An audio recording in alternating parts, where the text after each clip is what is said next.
पान खाया भी जाता है, पूजा में इस्तेमाल भी होता है और देवी देवताओं को चढ़ाया भी जाता है। लेकिन रमजान में पान के पत्ते का महत्व और भी ज्यादा बढ़ जाता है। पान का पत्ता कैसे आपकी परेशानियों का रामबाण उपाय हो सकता है, आइए जानते हैं। बताएं पंडित जी।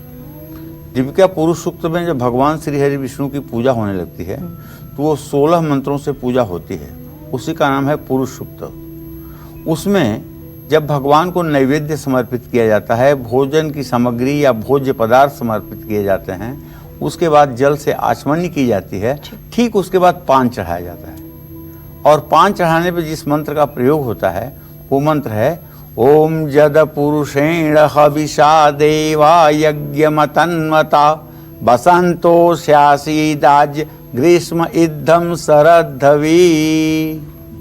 ध्यान से सुना आपने? ओम यद पुरुषेण हविषा देवा। जिस तरह से देवताओं के लिए हविष्य दिया जाता है और उस हविष्य की उत्तमता के लिए घी दिया जाता है, जैसे घी अग्नि को प्रज्वलित करने में सहायक है। अगर जलती हुई अग्नि पर घी की एक बूंद भी डाली जाए तो अग्नि की ज्वाला 2 गुना बढ़ जाती है। उसी तरह से जो हमारे शरीर के अंदर जठराग्नि है, जो हमारे शरीर के ताप को 98 डिग्री 4 पर हर समय एडजस्ट करती है, उस ताप, उस जठराग्नि को ठीक बनाए रखने के लिए पान के पत्ते का रस उस पर पहुंचाना चाहिए। ओम जद पुरुषेण हविषा देवा यज्ञमतन्वतः वसंतो स्यासीदाज्य ग्रीष्मयुद्धम शरद्धवी। तो पान क्यों देवताओं को चढ़ता है? इसलिए कि पान एक ऐसी औषधि है जो मंद जठराग्नि को भी प्रज्वलित कर देती है, जिससे मनुष्य का दुखों से भरा हुआ जीवन सुखों में परिवर्तित हो जाता है। अच्छा, पान को नागवेली भी बोलते हैं, नागवल्ली भी बोलते हैं। इसलिए पान शुभता और संपन्नता का भी प्रतीक है। किसी भी शुभ कार्य को करने से पहले या पूजा पाठ के दौरान पान के पत्ते के जरिए भगवान का नमन किया जाता है। जब संकल्प होना शुरू होगा ना और अच्छी पूजा का आप संकल्प करेंगे तो एक पान के पत्ते पर थोड़ा सा चावल, 1 सुपारी, 1 फूल और 1 कुसा रख करके दाहिने हाथ में अंगूठे से अपने हथेली के ऊपर रखे हुए सामान को दबा करके आप संकल्प लेंगे। संकल्प विहीनश्च निष्फला सकला क्रिया। और अगर संकल्प ठीक नहीं हुआ तो कार्यों का परिणाम भी ठीक नहीं होगा। तो स्कंद पुराण के अनुसार देवताओं द्वारा समुद्र मंथन के समय पान के पत्ते का इस्तेमाल किया गया था, इसलिए पान का पत्ता पूजा पाठ में इस्तेमाल होता है। पान खाना, पान दान करना, देवी देवताओं को भेंट करना बहुत ही शुभ फलदायी होता है। पान के पत्ते में अलग अलग देवी देवताओं का वास भी माना गया है। जैसे पान के सबसे निचले हिस्से में माँ लक्ष्मी का वास होता है। अग्रे वस्ते लक्ष्मी पृष्ठे आयुर यशो बल। ठीक है, पान का जो अगला हिस्सा होता है वहां कौन विराजमान रहता है? लक्ष्मी। इसलिए जब आप पान प्रयोग करेंगे तो आगे वाला हिस्सा काट के निकालिएगा, नहीं तो आप लक्ष्मी को भी चबा जाएंगे। पृष्ठे आयुर यशो बल। और पान के मध्य भाग में कौन?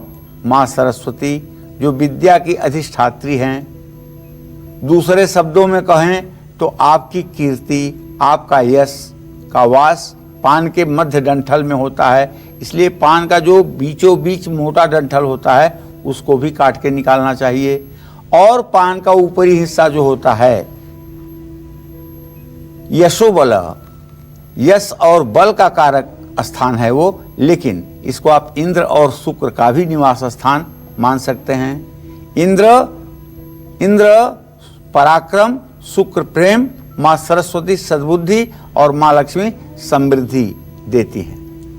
तो पान में भगवान शिव और सूर्य देव का भी वास माना जाता है। शिव भक्तों का कल्याण करते हैं, सूर्य भक्तों का भाग्योदय कराते हैं। देखिए, आज जगत गुरु शंकराचार्य ने भगवती राजराजेश्वरी महादुर्गा का जब मानस पूजा किया तो पान के बदले में उन्होंने क्या कहा, पान के बारे में उन्होंने क्या कहा, लवंग कलिकोज्वल बहुल नागवल्ली दलम सजाति फल कोमलम सघन सार पुंगी फलम सुधा मधुरिमाम रुचिर रत्न पात्र स्थित गृहाण मुख पंकजे स्थित मम्बतांबूलकम।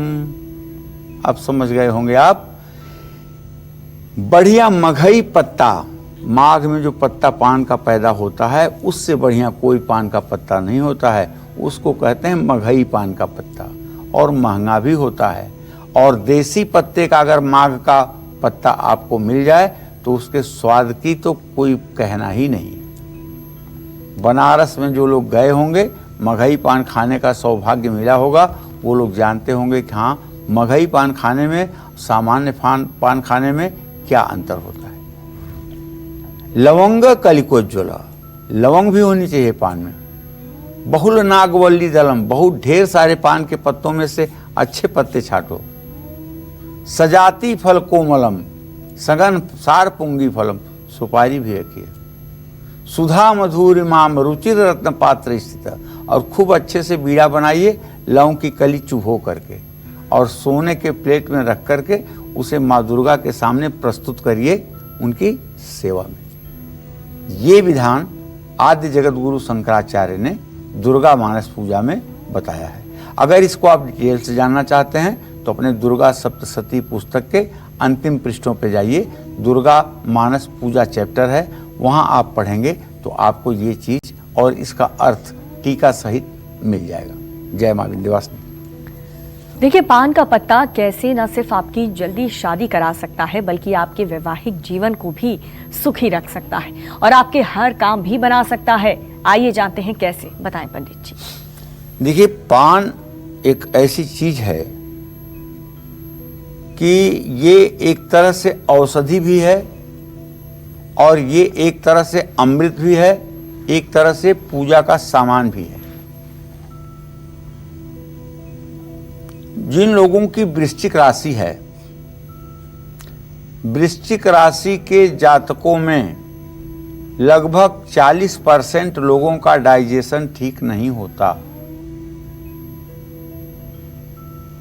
ऐसे में अगर विवाह में देरी हो रही है, मनचाहा जीवन साथी नहीं मिल रहा है, बात होते होते रिश्ते रुक रहे हैं, या फिर वैवाहिक जीवन में प्यार कम कड़वाहट ज़्यादा है, तो नवरात्र में पान के पत्ते पर चंदन और केसर पाउडर मिलाकर दोनों रखिए और माँ दुर्गा के सामने बैठकर चंडी स्तोत्र का पाठ करिए।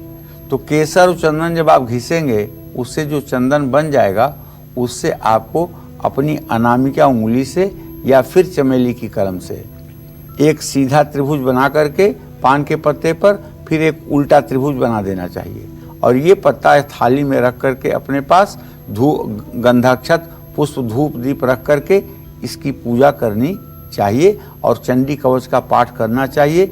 चंडी कवच का पाठ करते हुए बाएं हाथ में चावल लेकर दाहिने हाथ से उस पान के पत्ते पर चावल डालते रहना चाहिए।